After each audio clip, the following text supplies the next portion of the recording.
The plate that was not supposed to matter. March 4th, 1943. 26,000 feet above Schweinfurt, Germany. The sky is a thin metallic blue, so cold it feels brittle. Frost feathers the inside of the canopy as First Lieutenant Robert Hale tightens his gloved hands around the control stick of his P-47 Thunderbolt. The engine in front of him is a roaring furnace. Pratt & Whitney are 2,800 pistons hammering in a rhythm that vibrates through his boots and into his spine. Oxygen hisses steadily from the mask strapped to his face. Every breath tastes faintly of rubber and metal. Below him, the bomber stream stretches east like a slow-moving river of aluminum. B-17s in tight boxes, contrails clawing white scars across the sky. Hale is escorting today, high cover, eyes scanning constantly. He knows the numbers. Bomber losses have been brutal. Fighter losses, too. Men are not just being shot down. They are being killed inside their cockpits. At 26,000 feet, a single rifle-caliber bullet is enough. A fragment of cannon shell. A lucky deflection that slips past the windscreen. Pilots are coming home with airplanes riddled with holes, yet their seats are empty. No parachute scene. No radio call. Just silence.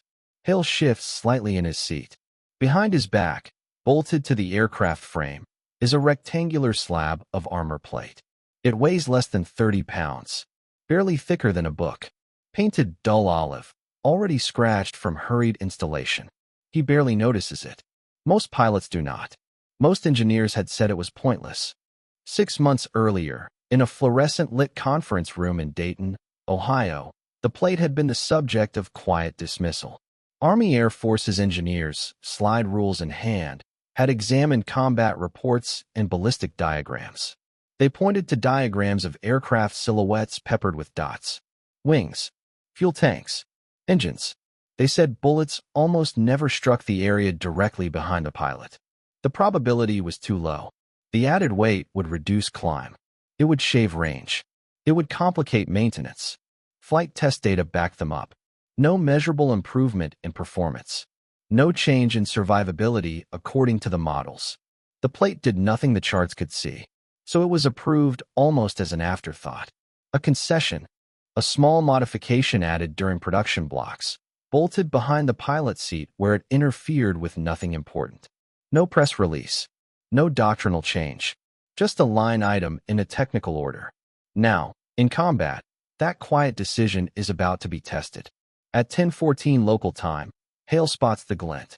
3 dots climbing hard out of the sun. Focke-Wulf 190s.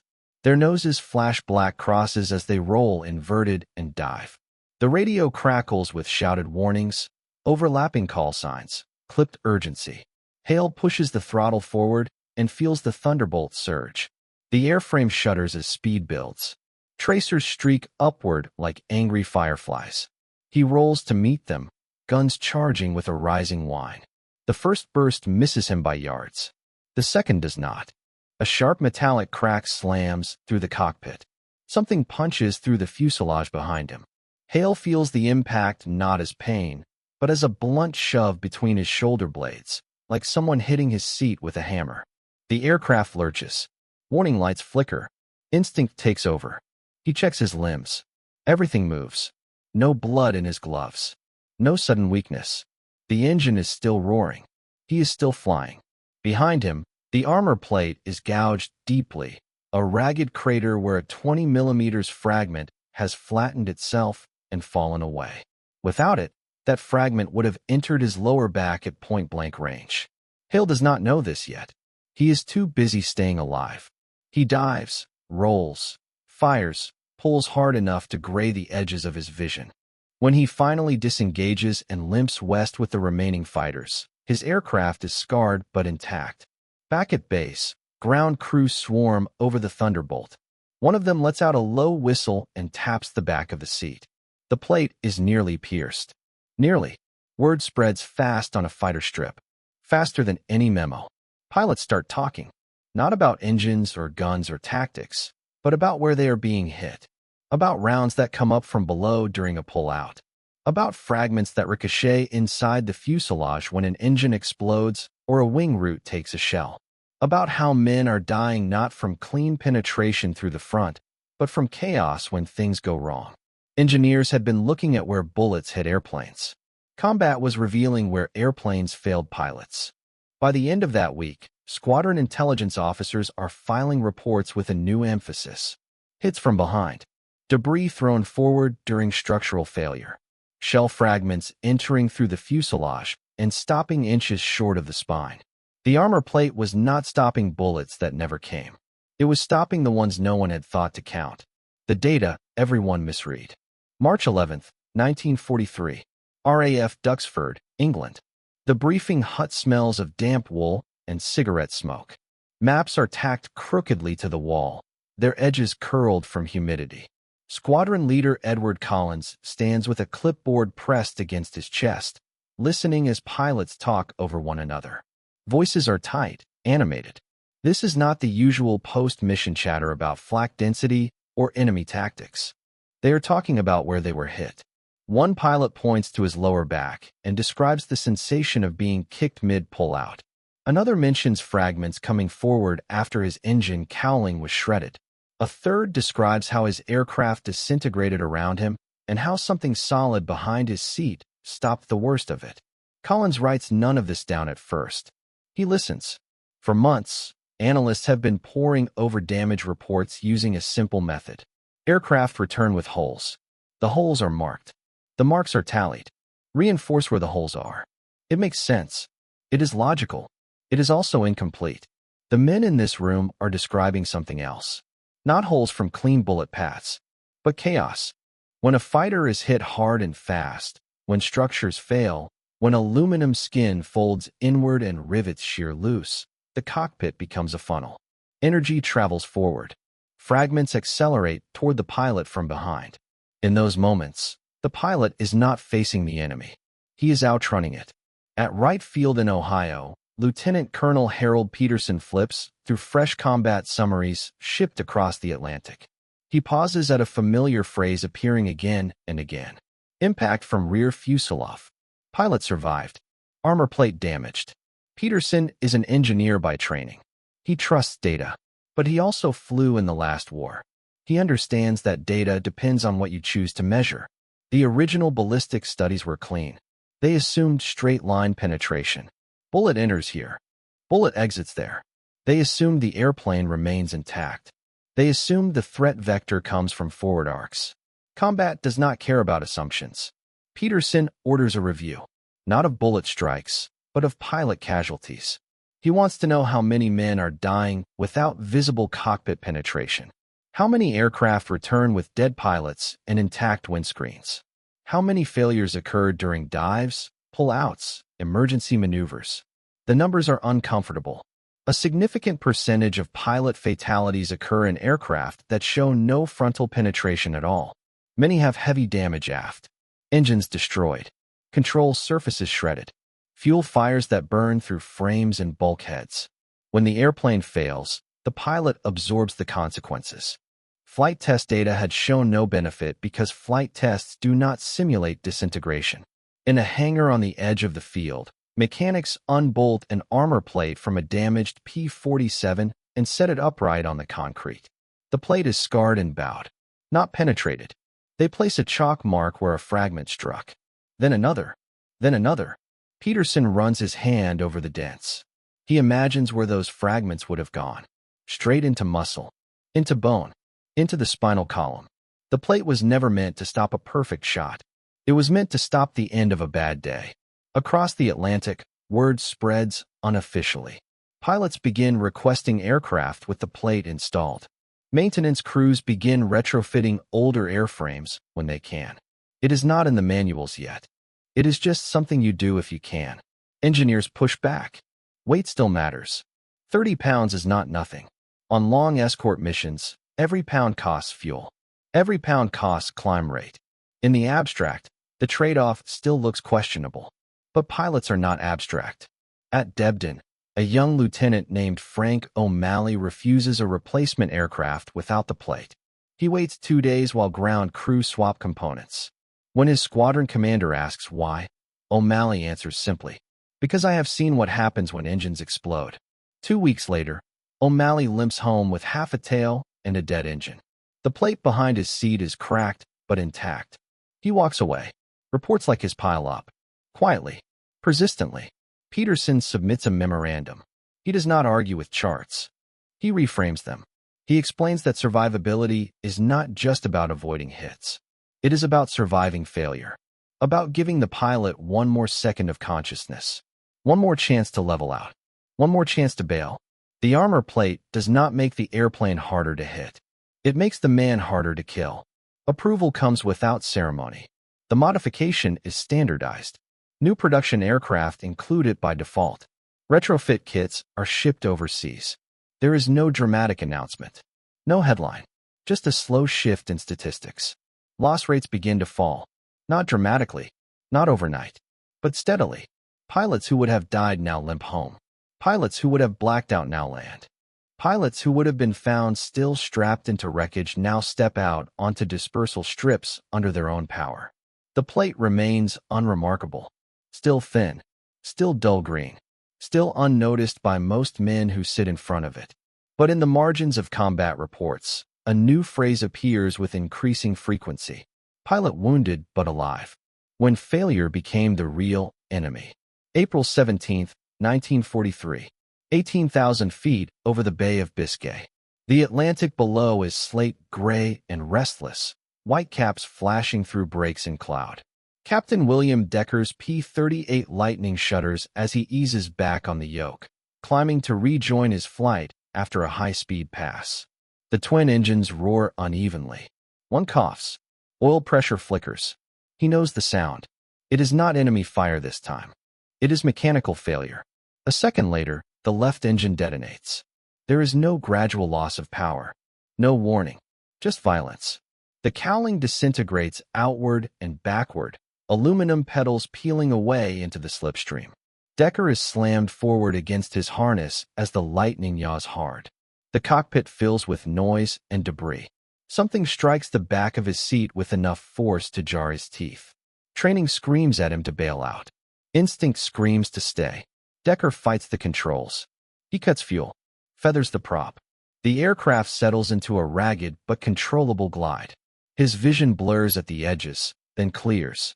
Behind him, the armor plate is dented deeply in 3 places.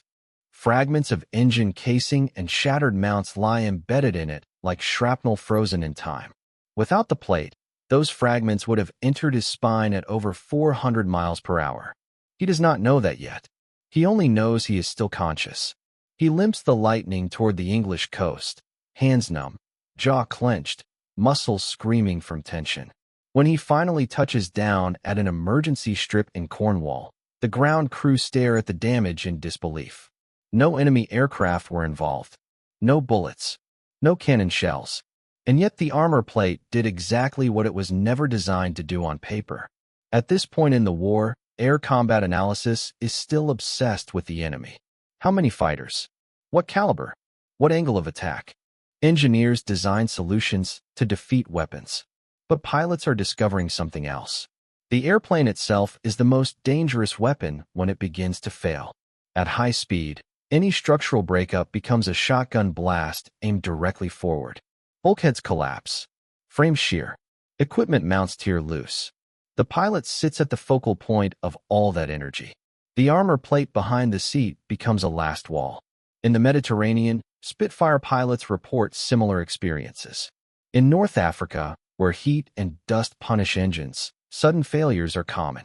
Pilots describe violent jolts from behind during dives or abrupt pullouts. They begin tapping the back of their seats before missions, a quiet ritual, checking for solidity. The change is psychological as much as physical. Men fly differently when they believe the airplane will not betray them instantly.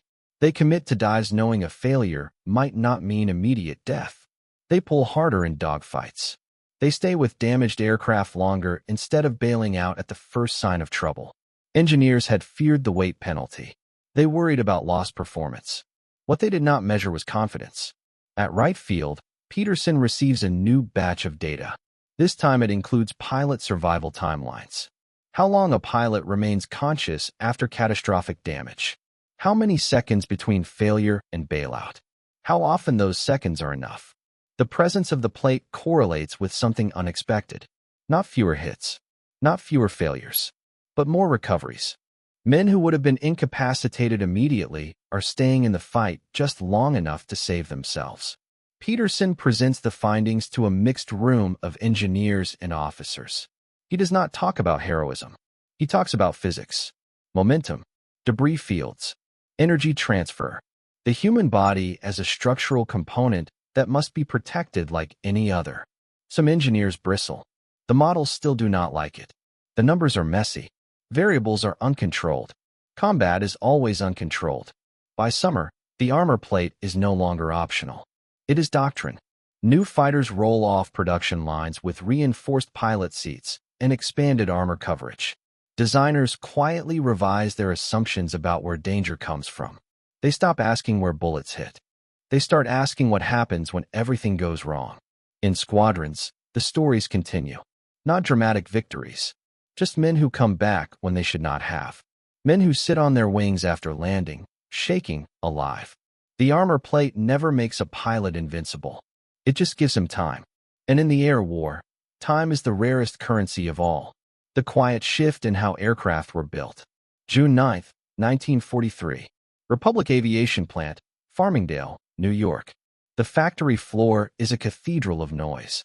Rivet guns chatter in overlapping rhythms. Overhead cranes glide along steel rails, carrying fuselage sections like suspended bones. Women in coveralls move with practiced efficiency, hands blackened by grease, eyes sharp. On line 3, a P-47 fuselage sits open, its skin not yet closed. A worker named Helen Weiss pauses with her rivet gun and reaches for a rectangular slab resting on a wooden crate. She lifts it with both hands and slides it into position behind the pilot's seat frame. The armor plate fits perfectly. It always does now. 6 months earlier, this step did not exist. Now it is routine. No one on the floor debates it. The instructions are clear. Install, bolt, inspect, move on. Upstairs, in a glass-walled office overlooking the line, design engineers argue over something that looks similar but is not the same. They are no longer asking whether to protect the pilot. They are asking how much. Once the idea takes root that the cockpit is a survivability zone rather than just a control station, everything changes. Seat frames are reinforced. Headrests gain ballistic backing. Canopies are examined for failure paths. The airplane begins to be designed around the man rather than the other way around. The armor plate was the crack in the wall. Combat reports continue to arrive, and they are no longer surprising. Pilots are surviving catastrophic events at rates that would have seemed impossible a year earlier. Some of them return with injuries. Bruises, broken ribs, concussions, alive injuries. At right field, Peterson watches the trend line flatten. Fatalities per sortie decline even as missions grow longer and more dangerous. The engineers begin adding notes to their drawings. Secondary debris, internal fragmentation, rearward energy transfer, terms that did not appear in pre-war textbooks. In England, a young designer named Edgar Schmud studies the reports carefully. He has always believed in pilot survivability, in visibility, in ergonomics. The data confirms his instincts. Future fighters, he decides, will not treat armor as an afterthought. It will be structural. The P-51 Mustang benefits from this shift. So do late-model Spitfires. The cockpit becomes a box, armored on multiple sides, designed to absorb punishment long enough for the pilot to act. Pilots notice. They talk about it in mess halls and dispersal huts. The airplane feels different. Heavier, yes, but also sturdier. More solid. Like it wants to bring you home. Not everyone is convinced. Some commanders worry that added protection encourages risk-taking. That pilots will push too far, rely on armor instead of judgment. The debate echoes through staff meetings. The data answers it quietly. Aggression does not increase accidents. Confidence does not create recklessness. What it creates is commitment. Pilots stay with damaged aircraft instead of abandoning them prematurely. They nurse engines. They manage fires. They glide. They survive. By late summer, The armor plate behind the seat is just one part of a broader philosophy. Designers begin considering crash dynamics, how forces move through an airframe during sudden deceleration, how the human body tolerates shock. It is an early form of something that will later be called crashworthiness. But in 1943, it has no name. It is simply the recognition that airplanes break, and men should not have to die when they do.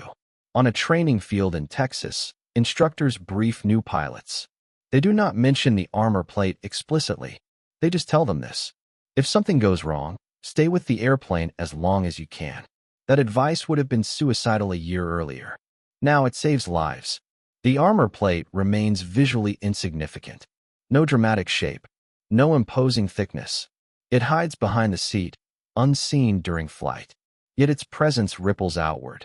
Into design offices. Into doctrine. Into the quiet confidence of men climbing into cockpits before dawn. Engineers had once said it would do nothing. What it did instead was change how failure was understood. And once that understanding spread, it could not be undone. Proof written in Survival. October 14, 1943. 25,000 feet over central Germany. The air over the target is boiling. Flak bursts hammer the sky, black puffs blooming so thick they seem solid. The bomber stream pushes through regardless, engines droning in strained unison. Escort fighters weave above and around them, contrails slicing erratic lines through the chaos. Major Charles Benton flies on the left edge of the formation in his P-47. He has flown long enough to recognize when a mission turns ugly. The flak pattern tightens. The Germans have the range. A burst detonates beneath him. The thunderbolt is punched upward, then slammed down as fragments rake the underside. The cockpit fills with noise and vibration. Benton feels a violent blow against his back, hard enough to knock the breath from his lungs. His vision goes white for an instant. Then it clears. He is still conscious, still holding the stick. Warning lights glow red. Hydraulic pressure is dropping. The engine is coughing but running. Benton forces himself to breathe slowly, deliberately. He rolls away from the formation, diving through cloud to escape the flak envelope. Later, back at base, the damage is inspected. The belly of the aircraft is shredded. Control cables are nicked. The armor plate behind the seat is deformed inward nearly 2 inches, its surface scarred by embedded steel fragments. The crew chief shakes his head and says nothing. Benton sits on an ammo crate and stares at the plate in silence. He understands exactly how close it was. Across the 8th Air Force, similar scenes play out. Pilots return shaken, bruised, sometimes bleeding. But they return. Statisticians begin compiling comparative data. Same routes, same targets, same flak density, same enemy opposition, different outcomes.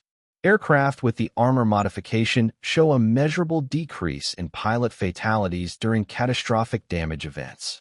Not a marginal change, a meaningful one. The findings reach high levels. This time, no one argues. The armor plate becomes one of those rare wartime decisions that crosses service boundaries.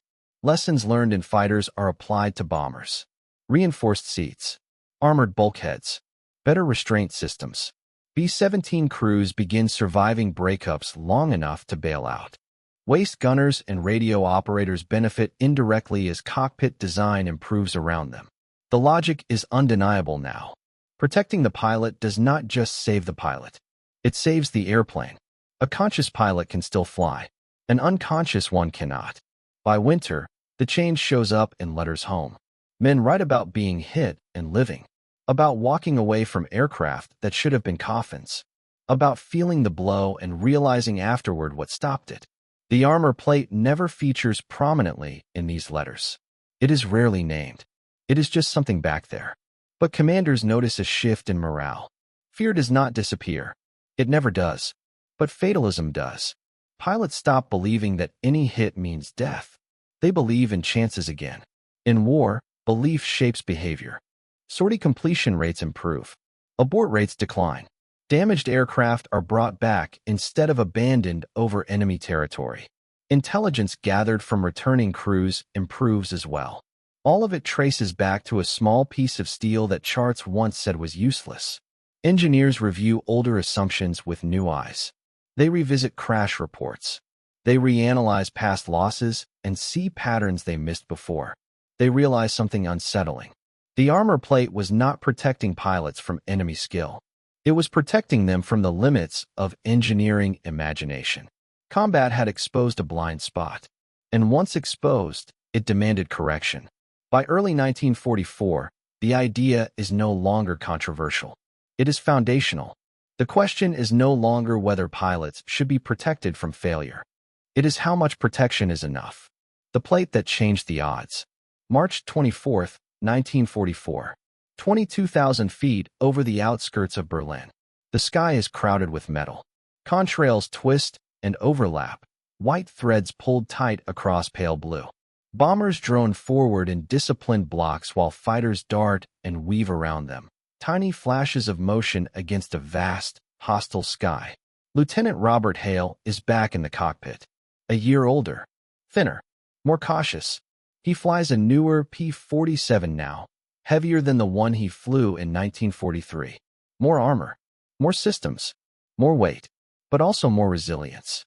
As flak begins to rise, Hale feels the familiar tightening in his chest. He does what he always does now before the first burst reaches altitude. He presses his back into the seat. Not consciously, not as a superstition, just a quiet check. Solid, present. A burst detonates off his right wing. Another below. The Thunderbolt bucks and shudders, but it holds together. He stays with it, escorting the bombers until fuel forces him west. When he lands, the ground crew inspect the aircraft. Minor damage. A few fragments lodged where they cannot do much harm. Nothing to write up. That, in the end, is the point. The armor plate does not make history in the way victories do. It does not get painted on noses or counted in kill tallies. It does not appear in headlines. It simply removes some names from casualty lists. By the end of the war, thousands of pilots will owe their lives to changes like this. Small, uncelebrated it. Born not from brilliant theory, but from listening to what combat was actually saying. Engineers had once asked where bullets hit airplanes, or forced them to ask a better question. Where do men die when airplanes fail? The answer was not obvious. It was not clean. It was hidden in the moments when engines exploded, when wings tore free, when aircraft came apart under stress rather than fire. The armor plate sat in the path of that violence. It gave pilots seconds, sometimes only one, but 1 second is enough to stay conscious, enough to pull out, enough to bail out, enough to live. After the war, the lesson does not disappear. It migrates quietly into peacetime design, into ejection seats, into crash-worthy cockpits, into the idea that the human inside the machine is the most valuable component of all. That idea began, in part, with a piece of steel that engineers said would do nothing. They were right, in the narrowest sense. It did nothing to the airplane. It did everything for the man flying it.